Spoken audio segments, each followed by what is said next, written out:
Welcome back to the Football Fitness Federation podcast. This is episode 113. I'm delighted today to welcome onto the podcast Jermaine McCubbine. Jermaine, thank you very much for coming on. Nah, absolute pleasure. Thanks for the invitation, Ben. No problem. And anyone watching on video will see where Jermaine is working. So under 23s S&C coach at PSV Eindhoven is your current role. So yep. Do you want to just take us back, mate, through your career so far and what led you up to the current role? Yeah, absolutely. No problem at all. Quite an interesting entry into the S&C world. I actually first began and started my education back in 2005.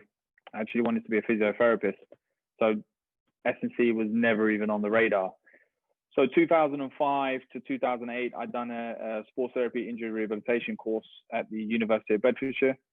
And then after that, tried to secure land in a role within professional sport. But it was so difficult, you know, because I was coming up against the whole, you have to be insured through the HCP. And they actually wanted physios and not sports therapists. So I was really, really frustrated that I felt the course had let me down. No one actually told us, you know, the difficulties of landing a role for a sports therapist. So actually then went into personal training as a result. Done that for the next 5 years. Got some really good coaching. Was working at David Lloyd's at the time. A lot of tennis athletes, general pop, lose weight, tone up. A word that I hate, but yeah, and some sports specific stuff. And then I just became increasingly frustrated with, you know, my income depended on other people's incomes. It was very seasonal, getting up really early, 5:30, 6 a.m. first client, sometimes your last client, 9 a.m., big pause in the afternoon. And, you know, 5 years after that, I just wanted to settle down, you know, children, mortgages, but very, very difficult to get any of that having a volatile income. So I then started to think, okay, let's get some career longevity. What could I actually do? So thought, let me try push the sports therapy stuff a little bit further. Done a few refresher courses just to upskill myself even more. Then I literally wrote to every single club in London, from Premier League all the way down to conference for any opportunities, and nothing available. And it was again, okay, very frustrating. And then after some time, I just got an email from a club that said they'll be interested in having my services. So I was like, okay, fantastic. Went in, saw that they had an S&C coach at the time. And from my experiences being personal training, I was like, oh, this is something to consider. What's this guy doing? And it was the first time I actually heard the term S&C. So this was like 2010. And I thought to myself, okay, this is something I can get on board with. Then I heard about the UKSCA, and then I started that pathway, and then, yeah, ultimately led through, had my S&C and my sports therapy, ended up landing a role at Brentford Football Club, worked there for 2.5 years. And then after that, the academy decided to close its doors. I think that was 2016, March 2016. And anyone that's listened to your podcast before will know that you've had Darren Stern on, and we also talked about that in brief. So yeah, it was made redundant as a result. And then anyone that knows trying to get a job in professional football is so difficult. So after I landed a role there, it was, oh my God, it's been taken away. What am I going to do now? You know, and fortunately for me, the technical director at the time, he said, listen, you've got your sports therapy, you've got your UKSCA accreditation. I know Arsenal women are looking for someone, could be of interest for you. And this was 2 weeks after. So I jumped at the opportunity, went and had a series of interviews, met the staff there, and landed a role at Arsenal women, working predominantly within their academy setup from under 9s to under 13s, and then progressing through to 16s and above. Worked all the way up to the first team, was intern, assistant, and then became lead S&C coach there for a period of time. And then during this whole process, I was also, wanting to explore and venture out and see what opportunities were outside of England. So I sent my CV to my wife her whole family live in Holland. So I sent my CV. We knew where we wanted to live, to all clubs within a 120 kilometer radius from where we wanted to live. So I think I contacted 150 clubs, got like 3 replies, and then managed to get one from PSV. Then we didn't have anything at the time, but we'll keep your CV on file. Time went on. 2 years down the line, I'd just got a random phone call that said, would I be interested in the role? So naturally, of course, flew over, had a series of interviews, met some staff, met my manager, had interviews with him, performance director. They liked what I was talking about, liked the stuff that I could bring to the table, and ultimately offered me the role. And here I am. Been here since last season, June. So yeah, into 1 year, 8 months here now, into my 2nd season, and absolutely love it. I think a lot of coaches will relate to that sort of story, won't they? Like they're putting letters out, getting nothing back, and there might be some at different stages of their career as well. They might still be at that stage of still not receiving anything. So looking back, would you give yourself any advice if you could speak to yourself like a few years ago when you were going through that process? Would there be anything you do differently, or any sort of advice that would stand out?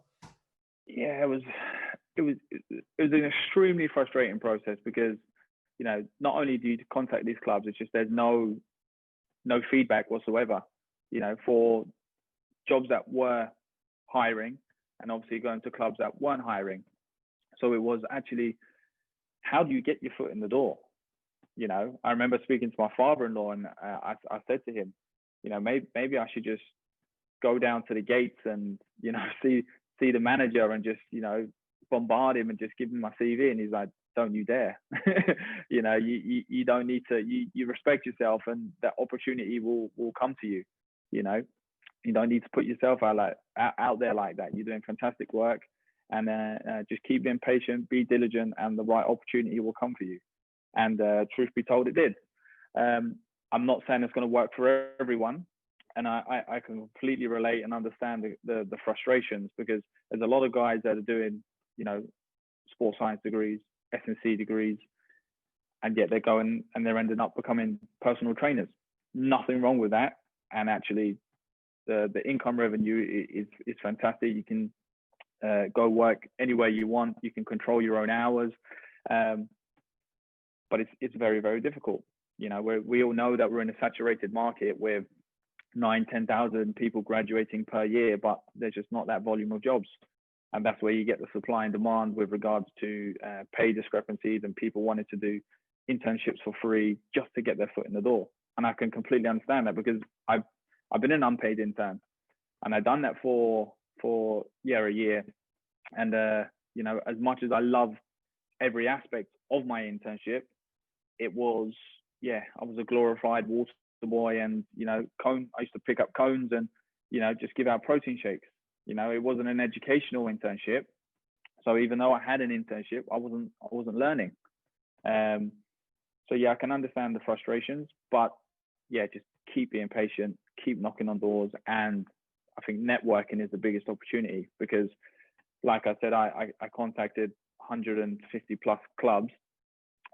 Only 3 got back to me, but of those 3, I now work at that one.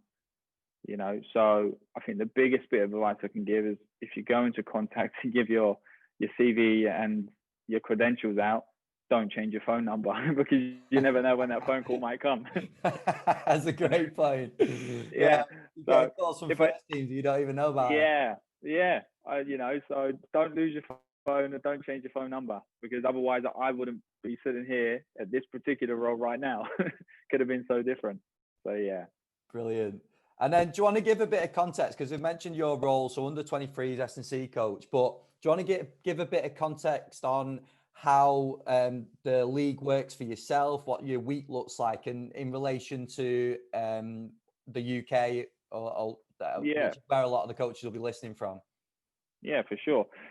So we complete. So main league or our Premiership is the Eredivisie, and then we compete in the league below. So although we're under 23s, 4 under 23s teams. So we've got PSV, Ajax, Utrecht, and AZ Alkmaar. So those 4 teams, under 23 teams, compete in the equivalent of the Championship. So we're playing a full 38 game season. We're competing against full adults, men who are competing for their livelihoods to go be promoted and play in the Eredivisie. Our week typically playing training 6 days a week. We have a game schedule which is predominantly 2 games a week. So we have a 38 game season. So if we compare that to the Premier League 2, which would be, you know, UK equivalent, I believe there's only 24 games. So there's a 35-40% difference in game volume between the 2 leagues. Along with that, the league is televised. So a lot of our games are on Fox Sports. We have an attendance on average of 5,500 per game, whereas the Premier League 2 is, I think, just over 400. So not only do you have to develop these players that physically to cope with the demands of the game, but they're also getting that external pressure from media, from fans. You know, they make a wrong pass, they'll get hammered for it. They take a poor shot, or, you know, the crowd are going to boo you. They're going to rile you up. They're going to get involved to put you off your game. So it's so closely resembles professional football. Whereas in the UK, I've not worked at Premier League 2 level, but in the UK, it's a bit more behind closed doors, and, you know, you don't really get that pressure and stuff that comes with being a professional athlete. So they're the main differences, which actually, if we look at our under 23s team in comparison to what the first team can do, the league, there's less than 10% difference across all the metrics that we measure that would differentiate between the Eredivisie and the league that we compete in. So those times when our players have to step up, they're ready to perform. I think that's a great point. And it's one reason why you see so many players from over here go on loan to over to Holland as well, isn't it? Because of that pressure. And like you say, it's not just the physical challenges, there's all the other side of it as well, which is what we're seeing in lockdown, isn't it? The difference in the game.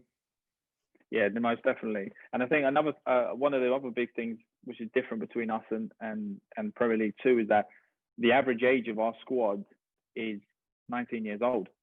So we've got 19-year-olds playing at under 23 level who then go on to get all that added experience and then actually ready to perform at a younger age.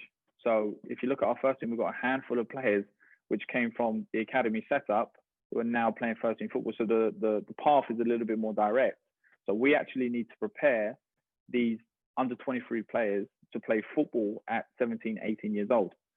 And that's just highlighted because recently we've just had 4 19-year-olds make their first team debut, 3 which competed in Europe, and then under us we've got the under 18s.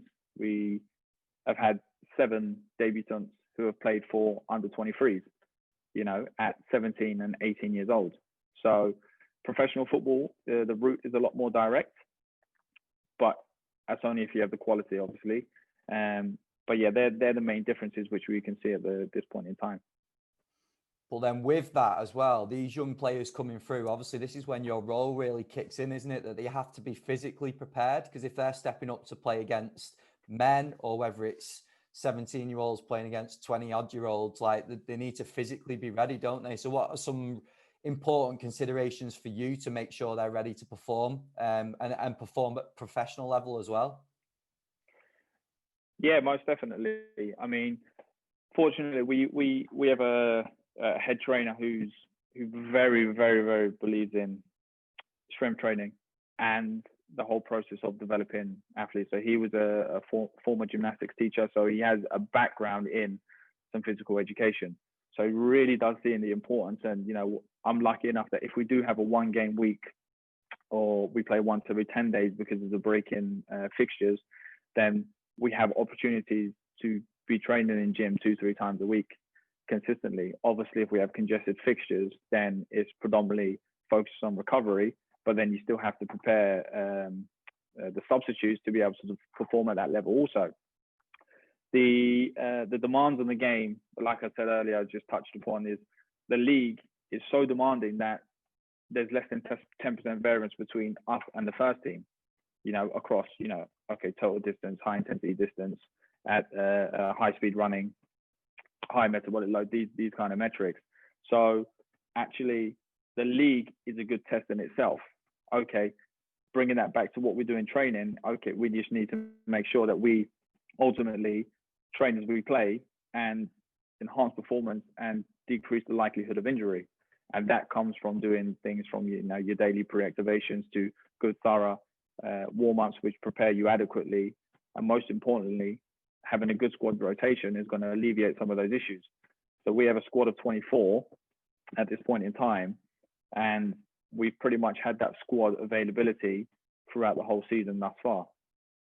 So we've had 90 to 95% squad availability so far this season, which has been fantastic thus far, because then that helps relieve some tension when we have 2-3 games a week. But ultimately, we've been able to play with our strongest team, and that's reflective of our position in the league so far.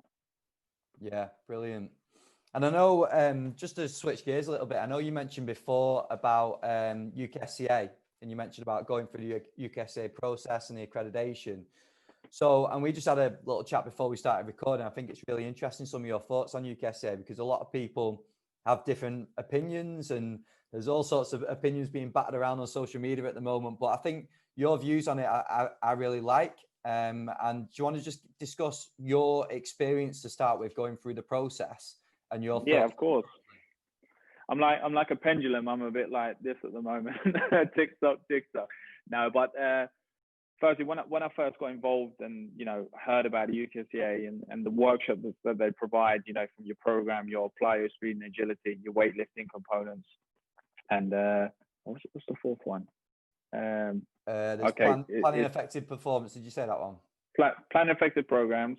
You got plyo, speed and agility, weightlifting, and then it's left me. But some fantastic practical workshops that you can get involved with and actually develop your coaching under the guidance of guys that are working at English Institute of Sports, some professional football clubs, and they can actually, that's your first networking opportunity to begin with. But I found the process really, really, really good in terms of the content, but it was the assessment process which was become more of a frustration. So the first time I completed my assessment, I went through the plyo, speed and agility component too quick. The second time I went through it, I went through too slow. So I was like, okay, third time, I'll just get, a bit of Goldilocks, get it just right. Then there was another issue. So I left and I was just, deflated every single time thinking, what is required? Like, I question myself as a coach. What can I do to actually, pass this aspect? Because this is the only thing that's holding me back. And this was actually my first experience to networking. So I was just on Twitter and I, just doing a search of, local coaches who had completed the assessment. And I just sent a guy called Simon Nambi a message explaining my process. And he said, Jermaine, completely understand. He's like, come down to Lee Valley Athletics Track Thursday night, 9:00, and I'll go through it with you. And I was like, oh, brilliant. This is fantastic. Went down, had a great coaching session, took so much away from it, from someone who was more experienced, had been through the process, told me exactly what I needed to know, just in terms of, okay, when you're, delivering your session, just, talk aloud and, explain it so much detail that the actual assessor can hear your coaching, your communication, your body language. He just knows what you're doing, so justify everything. Okay, excellent. Took all these points on board, and then next time passed. And I was like, so we had a big celebration. And, this is a guy that I just met on Twitter, never 2-3 conversations, and he offered me support. No funding. He didn't want any money, All he asked is that I pay it forward. So he then explained to me it was a similar process. Someone helped him out, and they took no money, no cash value, and they just said pay it forward. So then now I'm in a position where when someone wants a bit of help or support from me, they offer me some financial remuneration. I say, don't worry, just pay it forward. So it keeps the cycle going, you know. So yeah, been accredited for a number of years now, and you know, I think that my biggest gripe was the CPD model, because I wasn't involved in full-time professional sport, which gave an abundance of CPD points. So I always thought, okay, as a part-time coach, how am I ever going to make enough points to get reaccredited? So it became a little bit of a, okay, yeah, you have to go here, you have to go there. And, you know, the UKSCA conference was given the most amount of points. So it's like, okay, every year you have to go to the conference, but it costs so much money that is it actually justifiable, you know, just for your CPD points? Because that's why I actually felt that I was doing it, not because I could take away everything from every lecture, but it was more my purpose of being here. Okay, yes, to get information from one or two great speakers, but the rest is just going through the motions just to get those CPD points. And then when I moved over to Holland, it was a case of, okay, why do I need this accreditation? So I then put a tweet out and said to, you know, considering giving up my UKSCA, what are people's thoughts? And then I actually spoke to UKSCA chairman, Chris Bishop, who was my MSc lecturer. And he said, Jermaine, talk to me, what's going on? So I explained everything in detail. And he's like, listen, I completely understand what you're saying. But this is what we're doing to try and replicate these things. We know that the CPD model is flawed. We know for coaches working abroad, it's not easy to get over and attend our conference. So there's a whole internal review about how we can actually best facilitate and give the best product for our members, you know. So I was like, okay, fantastic, give it the benefit of the doubt, and you know, I stay accredited, because it was so hard to get. I actually don't just want to give it up, you know, because it actually does mean something, especially in the UK, you know. I don't know whether I'll ever come back to the UK, but if an opportunity presents itself and you go into an organization and you don't have it and everyone does, it's a status, isn't it? Oh, we're UKSCA accredited, you haven't been there. But if you've got it, it's a kind of like, you know, when you leave the gym and you see someone else with a protein shake, you're like, you know, cheers kind of thing. It's, you know, we've been through it together, you know, we know what it's about and how tough it is. So there's an immediate level of respect there, you know. So you get all that groundwork out of the way of, you know, is his coaching good enough? Is he this? Is he that? So it kind of diminishes a lot of questions early on. The UKSCA IQ, fantastic, absolutely brilliant. You know, use it a lot whilst I'm over here.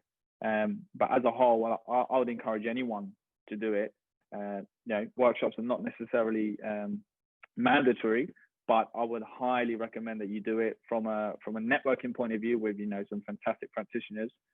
You'll learn a lot and you'll take a lot away from it, because a lot of the stuff that when you do your personal training qualifications, a lot of this stuff isn't in it.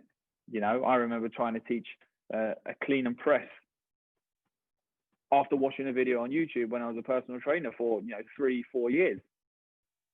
I tell you now, if they saw me doing that, they wouldn't even let me out on the public. Terrible, you know, to think, what am I actually doing? Because becoming a personal trainer is so different to becoming an S&C coach, you know, and that pathway, you know, you could become a personal trainer in 6 weeks, just remotely turn up, do an exam and leave, you know, but this is a physical competency test and it is really difficult. And yeah, I don't want to give it up, because it became so hard to get that it actually becomes my baby now. You know, I keep it. And some people will say, listen, not needed. What are you doing? It's a waste of time. Do the CSCS. But again, long distance, you can pass that, no problem. But that doesn't tell you anything, you know? Yeah, and on that as well, is there anything comparable in Holland? Is there anything that's... No, not that. And that's one of the things, is that once you come here and, you know, okay, you have your under 18s, your 17s, and, you know, a couple of intern S&C coaches, but is there a performance pathway like there is in England for accreditation or, you know, governing bodies or anything? Is no, there's a gap in the market there. So it's actually, I can use some of that experience and content from my time in England to actually to put on workshops and get a framework set up to actually, this is what the standards we want to adhere ourselves to. So, you know, I can actually take that up, not repackage it and sell it on, but, you know, go through a similar process to make sure we're doing things, do the fundamental things, do them well, and do them consistently. Yeah, brilliant. And you've referred to networking a few times, and I refer back to one of the really early episodes on the podcast with Sam Joyce, and he talked about level one networking. And by level one networking, he was speaking about what we've all done, sending letters out to clubs. But then a lot of practitioners will leave it at that. But you've proved that that wasn't the case, reaching out to Simon, wasn't it? And actually going out, meeting him and actually learning. So that's where he's talking about level 2, level 3, level 4 networking. So what are some other things that you've maybe done or that you recommend to go past being just like a level 1 networker? Well, the thing, I think networking is always something that's going to be, fundamental in your role as a practitioner, because science is always evolving. Science is always progressive. That even, 10 days ago, I was networking, Level 1, I completely understand in terms of, send information out, but be present and don't be afraid of rejection, I'll give you an example. I was supposed to attend, Matt Taberner came over and he done a conference at the equivalent, the KMVB, which is the equivalent of the FA. So he done a presentation on the CCC continuum. And I booked on, but unfortunately last minute I couldn't go. So, a colleague went and he said, I've got an English practitioner, really want to come, was unavailable. He'll send you an email later. So I sent Matt an email, just wanted to pick his brains on, on one player we had, he had a bit of an injury history, just wanted to, find out, because we didn't have force plates, we didn't have anything at the time which would help to objectively quantify rehabilitation, whereas Matt's, methodology and philosophy is predominantly objectively measured. So I wanted to pick on the brains of how would you progress that without having any data or objective information available. And he's like, let's jump on a call. And I was like, fucking hell. Apologies about language. I was like, Jesus Christ. So I actually got a little bit starstruck because, someone in the field that you think very highly of, I was like, okay, this is fantastic. So we jumped on a call and we spoke for over an hour. And he just gave me some really, really good advice, some good guidance. He's been WhatsApping me since, just checking in, see how things going. Sent me a barrage of papers that he's used and how he rationalizes things, and it's been absolutely brilliant. And we recently got some new force plates, and he just recently released a paper as well. And I just wanted to ask him a few questions surrounding it, and reply straight away. This is what I've done. This is why I've done it. Just explained in a little bit more detail some of the methods in his paper, and he was like, listen, if you need anything, please contact me. And it's like, absolutely brilliant, And if you don't take the opportunity, if you don't jump at these chances, to what's the worst you can get? A no, or a no reply. But I've been having no replies from when I was trying to get in this industry for many years. So what do you lose? Nothing. You've got more to gain than you have to lose. So I would encourage you, just get out, put yourself out there, and something will come out. I think that's a great point. And a lot of people, I think, would look at people like Matt and think, oh, he's not going to get back to me, and it's pointless reaching out. But it's not, is it? And I've seen that with a podcast. Like, I've reached out to people before, not expecting a reply. Suddenly you get a reply and it's like, oh, wow. But we just need to step out, don't we? And put ourselves out there. And I mean, we're in a good situation. We can reach out on Zoom. There's social media. We've got so many platforms, haven't we, that we can reach out to people on, that we've got to take advantage. Yeah, it's absolutely brilliant. And to be honest, you get two types of people in this world: those that are willing to share and help, or those that are just going to be a closed book. And the best example I can give of that is on ResearchGate. I was doing some reading. I came across, a reference, but it was a book chapter. Okay, looked on ResearchGate, book chapter, can see the author, sent him a message. Is it possible that I could have a read? He says, absolutely not. It's a book chapter, not available to share via ResearchGate. But I also sent another author the same message.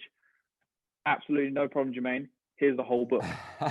And it was like, are you actually kidding me? Yeah. You know, and I actually put a tweet out that said, listen, there's two types of practitioners in this world, A and B. Don't be A, you know, just be willing to share. And that's one of the good things I think about our industry, is that there is an abundance of people who are willing to share and share openly. You know, John Life, Excel tricks for sports, anything you need to know from, you know, a novice up to experience of using, you know, Excel to do wellness, dashboards, GPS profiles, that's all there. Adam Virgil, ask him, you know, put some stuff out, send him an email, openly send you the file, you know. And then there's a lot of guys which are doing that, you know, whereas you say that in any other industry, they're not going to give you anything. Even the personal training industry, if someone put a nutrition document and you said, oh, can you send me that? Yeah, 70, 80 euros, no problem at all.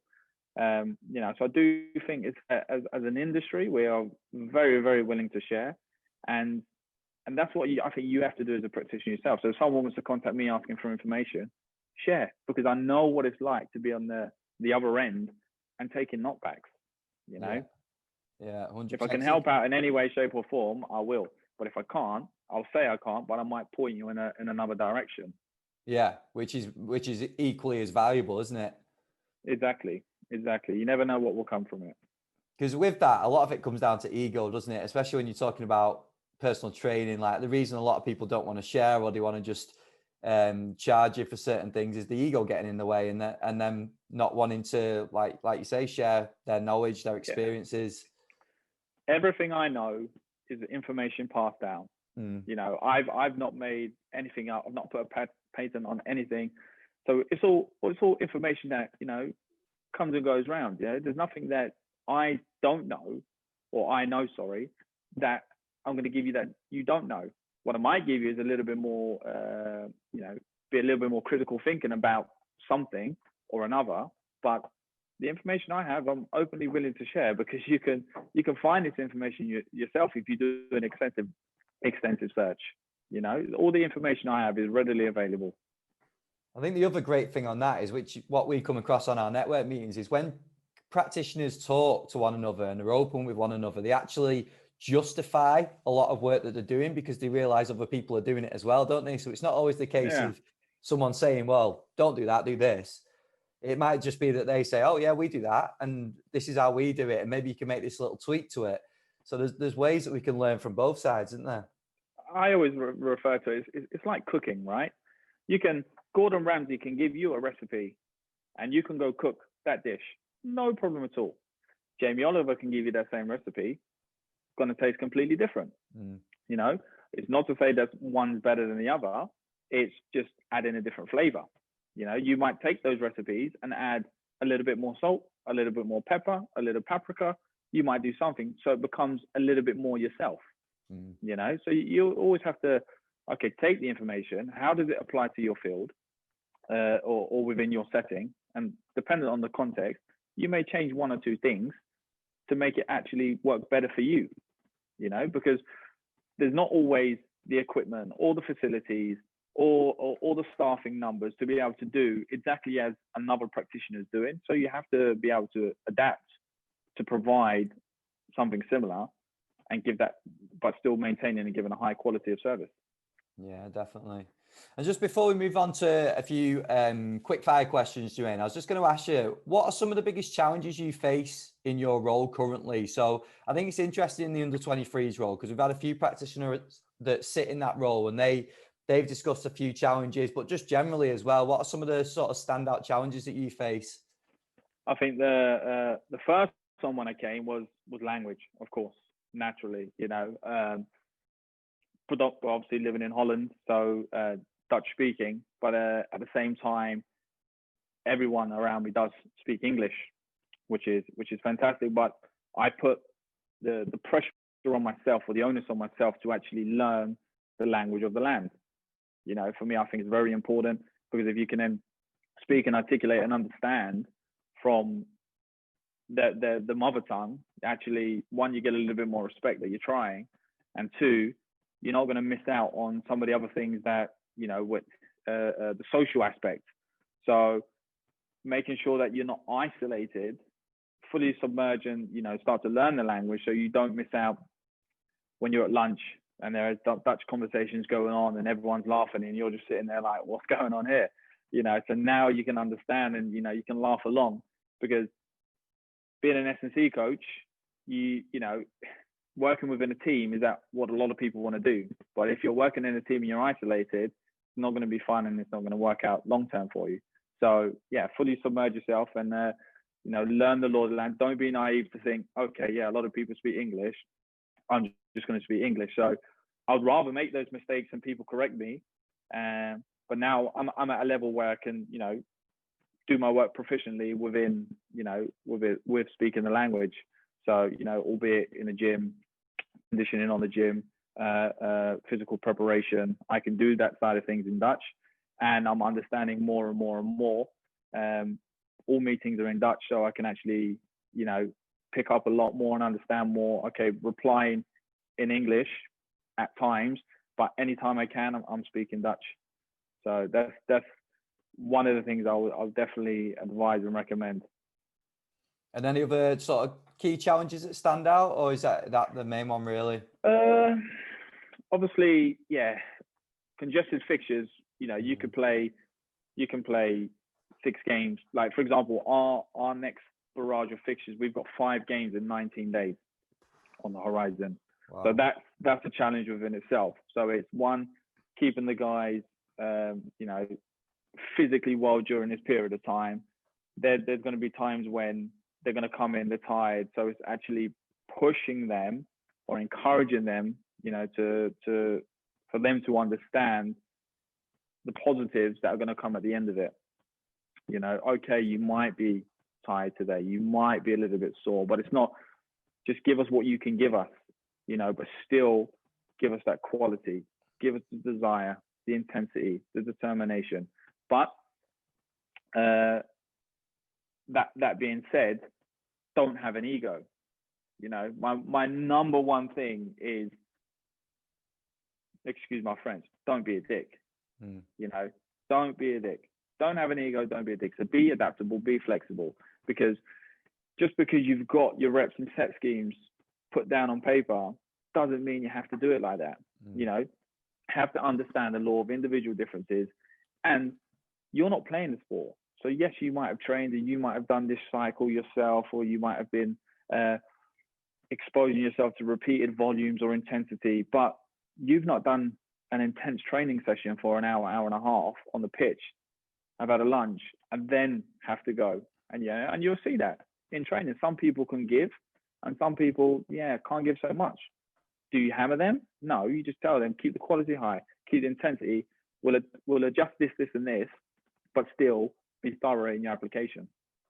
I think that's a great point. You don't play the sport. I think it's a top point. Yeah. Probably something that's forgotten a lot of the time, isn't it? Yeah, of course. And, a lot of coaches may say, I used to play sport, when they were younger or stuff, but you're not playing sport now. And the demands of the game are so much higher. The pressures are so much higher. I think what's the statistic in England is less than 1% of academy players go on to make it professional. Yeah. That's frightening. But, you're not playing the sport. Okay, we can understand the demands of the sport as much as we want, but unless you play and you train and you play twice a week, you train and you add gym sessions on that, cognitive loads, there's going to be fatigue. And you can say, oh, yes, planned overreaching and things like this. You have to have your ear to the ground and you have to listen and you have to be able to adapt. So always plan, but always plan in pencil, because the microcycle will change rapidly. So it's be proactive in those situations rather than reactive. Brilliant. And we'll just move on, Jermaine. I ask a few questions at the end of the podcast now. We're just adding a few quick fire questions in. So I'll throw a few of these at you. But first one, what's your biggest strength as a practitioner? I think adaptability, to, like I said, be proactive in situations and try not to react to things. Wasn't always like that as a coach. You know, I was very reactive, and I've learned to become proactive and, you know, plan and become organized. You know, I think they're key attributes that, you know, really stand out, because if, you know, you always plan the day ahead, that, you know, whether that's, you know, players coming in for who's with who's taking rehab, who's where, who's on pitch, who's in gym, knowing where all your players are, what they're doing, and communicating that across departments. Players love that. So, you know, for example, we had a player who hit a new personal best in his runway sprints, and, you know, tell him immediately from the live feedback, listen, that's a new PB for you. Communicate that around the rest of the team, and they say, hey, fantastic, heard you hit a new PB. It's like, well, how do you know? It's like, listen, we're always talking, we're always communicating. So, you know, it makes them feel a little bit, oh, they're not just a number or a player in the academy, and we care and we share information. We talk about you, we plan the days, and we're very, very thorough and very diligent. And then the next one, and I know this is hard for a lot of people to narrow it down, but who were some of the biggest influences on your career so far? Oh, yeah, quite a difficult one, to be honest. And I'll be honest with you, it's not particularly anyone in S&C or anything like that. Like I was in a position where, you know, during my career, I didn't have a mentor, and so I couldn't just pick up the phone. So I can't name 1, 2, 3 individuals that I could bounce ideas off. So, and I think that's one thing that probably a lot of new coaches will be able to relate to, is that you see a lot now, oh, you need a mentor or get a mentorship. And I didn't have that. And to be honest, I still don't have it. But I do bounce ideas off, you know, sports scientists, other physical coaches, first team. So within the constraints of our environment, yeah, we share information. But yeah, to highlight 1 or 2 people is difficult. I suppose, you know, Simon, I would have to say, because he got me on this path, and, you know, he really highlighted what's important in this industry. My MSc lecturer, Anthony Turner, who was actually my college lecturer back in 2003, to see what he was doing back in 2003 and to see how the cream always rises to the top. Now he's you know, UKSCA, you know, at the top there, doing some fantastic stuff, putting out some fantastic research articles, has an applied background, but also can back that up with some practical skills and theoretical knowledge. Yeah, they're probably about the key ones, to be honest. You know, but there's not one person I go to bounce ideas off. Is I would network, and if I don't have the answer, I think everyone is available to me. That I just, yeah. I'll send an email, I'll send a tweet, and if you get back to me, great. But otherwise, I have to, you know, search and find the answers myself, which isn't a bad thing, but it's more time consuming. Yeah. No, and in this industry, you don't always have that amount of time to be doing that. But okay. No, I think it's a great point. Really good point. The strength of your network is so important, isn't it? Yeah. And then the next one, mate, is there a bit of CPD that stands out for you recently? So whether that being a webinar, podcast, an article, a blog, like, is there anything that sort of stands out? Yeah, for me recently, I've just done the FIFA medical diploma in football medicine. So for me, I would say, you know, that's definitely something that should be considered. Although it's a bit more directed towards clinicians, I think there's a lot of good performance stuff in there. And, you know, if I, as a performance coach, or shall I say, of a lot of medical personnel are required to do S&C within their rehabilitation, then for me, why would it not be applicable to have the clinical side of things with my strength and conditioning? So it improves departmental communication, gives you a greater understanding to the constraints that they're working on or working with, improves conversations, which ultimately comes down to player welfare and making sure that we can do the best possible job in the fastest yet safest possible way. you know. So I would very highly recommend that course to anyone. To, you know, you don't have to complete it as modules. You can take it in your own time. Definitely something that I would recommend for sure. Brilliant. And then just a final couple. What do you think the most important trait is to have as a coach? Be friendly, but not friends. So, you know, a lot of the players, I can relate to them. You know, I can have a laugh with them. I can have a joke with them. But ultimately, you know, you be friendly and try and make all of them feel like they're best friends. Like you make them feel like they're their favorite, you know.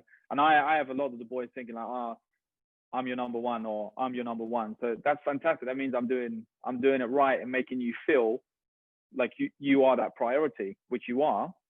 But don't be friends, and you don't cross that line, you know. So you still have that professional boundary. So when you need to demand something from them, they're ready to deliver. So for me, be friendly, but not friends. And then just to flip that, what do you think the most important trait is from a player's point of view?